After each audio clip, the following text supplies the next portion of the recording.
हमारे जीवन में बदलाव के कारण जो समय बीत गया और जो चल रहा है और जो आने वाला है, इसी से जुड़े विषयों पर महात्मा गौतम बुद्ध का नजरिया बहुत सटीक और एकदम समझ में आने वाला रहा है।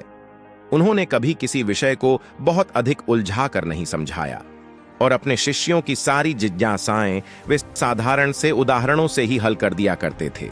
एक बार भगवान बुद्ध से उनके एक शिष्य ने पूछा कि भगवान, आपने आज तक यह नहीं बताया कि मृत्यु के बाद क्या होता है।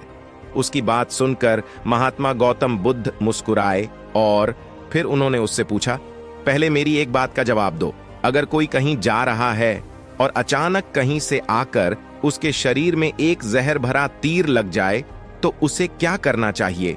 पहले शरीर में घुसे तीर को हटाना ठीक रहेगा या फिर यह देखना कि बाण किधर से आया है और किसे लक्ष्य करके मारा गया है? तब शिष्य ने कहा कि पहले तो शरीर में घुसे तीर को तुरंत निकालना चाहिए, नहीं तो जहर पूरे शरीर में फैल जाएगा। तब महात्मा बुद्ध ने कहा, बिल्कुल ठीक कह रहे हो। तुम अब यह बताओ कि पहले इस जीवन के दुखों के निवारण करने का उपाय करना चाहिए या फिर मृत्यु के बाद की बातों के बारे में सोचना चाहिए, और जो हमारे वश में नहीं है तो उसका विचार ही क्यों करना? किसकी मृत्यु कब आएगी ये सिर्फ परमात्मा जानता है।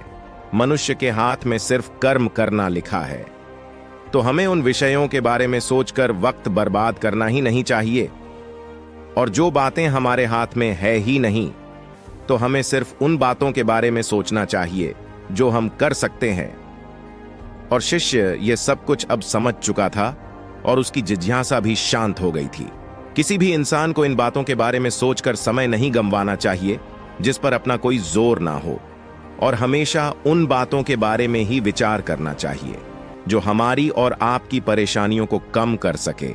साथ ही समाज को जिससे फायदा हो उसी पर ध्यान देना चाहिए या फिर किसी इंसान की मदद करना चाहिए। हमें बुरे वक्त में भी सही विचार रखना चाहिए, और जो मनुष्य परेशानियों से निकलकर आगे बढ़ता है उसे खुद पर भरोसा और विश्वास मजबूत बना रहता है। क्योंकि आज के समय में दिक्कतों का सामना करना बहुत कठिन हो गया है। आज के माहौल में दुनिया कितनी तेजी से बदल रही है, इस तरह से किसी पर भी विश्वास करना कठिन हो जाता है। हमें चाहिए कि जो सामने है उस पर कर्म करके मनुष्य को जीवन में शांति और सुरक्षा के साथ आगे बढ़ना चाहिए।